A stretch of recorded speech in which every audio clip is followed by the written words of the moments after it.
Well done, Croatia. Well done. You did very well. Congratulations. You're through to the final.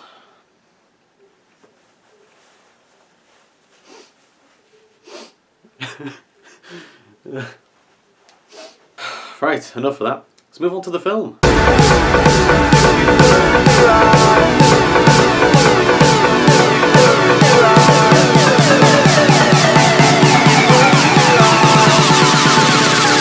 But if you close your eyes,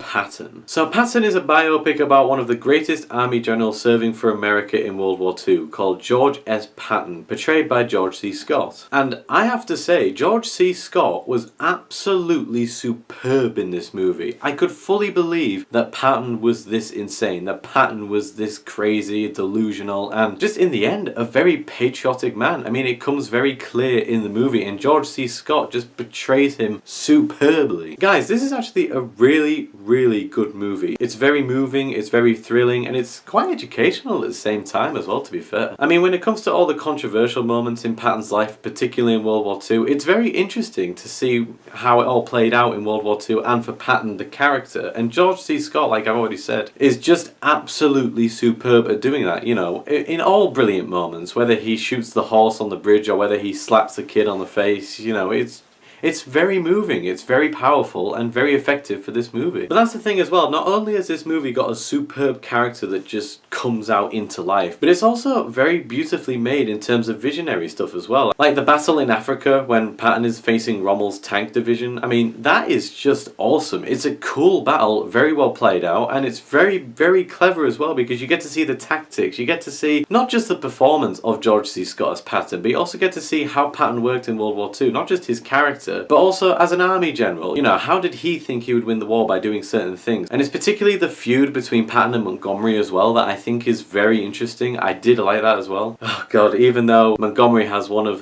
the most British accents I've ever heard in a movie. I mean, I talk about The Matrix Reloaded with the Merovingian having a terrible French accent. Yeah, Montgomery in this movie, I mean, my god, it's so British. Ah, Patton, I hadn't seen you since Messina. Like, oh my god, it's almost very funny just to listen to him talk. It's not...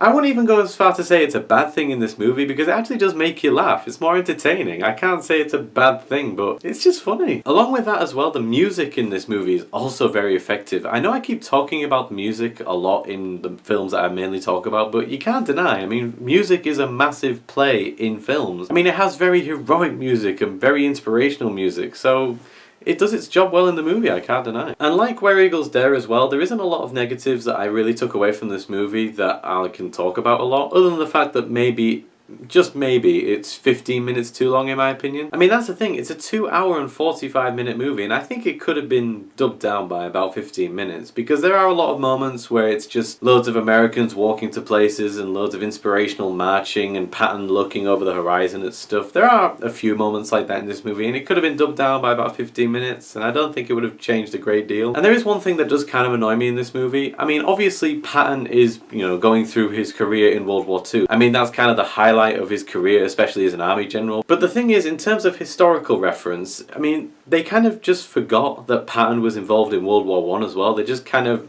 pretended that that didn't exist and just moved on to World War II. I mean, I don't have a problem with that because, you know, that's kind of the idea of the movie. It wants to promote what he did in World War II, which is fair enough. There's one scene in particular where he's in Africa and he's getting ready for the first battle and he looks into a mirror and says, "All my life, I've wanted to lead a lot of men into a desperate battle." It's just that bit there, all my life. In World War I, he was the first officer ever assigned to lead a tank corps group. But in this film, it just kind of forgot that he did anything in World War I. I think they could have easily rephrased that quote. That did kind of get on my nerves a little bit because when it comes to historical movies, when it comes to World War I, World War II movies, you know, I like to poke around at the facts a little bit. So in terms of movie-wise, it's only 15 minutes too long for me, which is not the worst negative in the world. Because guys, in the end, Patton, I think, is an absolutely exceptional movie. It's interesting, it's brilliantly made, it is absolutely brilliantly performed by George C. Scott, who won an Oscar for his performance actually, and rightfully so. Guys, in the end, I will say that Patton is a movie that I think everyone should watch, and I am going to be putting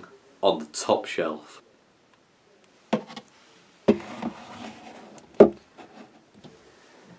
But guys, thank you very much for watching. I hope that you enjoyed this video, and I hope that you will enjoy more videos that is to come on this channel. If you've got any questions or any opinions that you want to express for yourselves, leave a comment down below, and I guarantee you I will contact you straight away. But for now guys, I will see you in the future.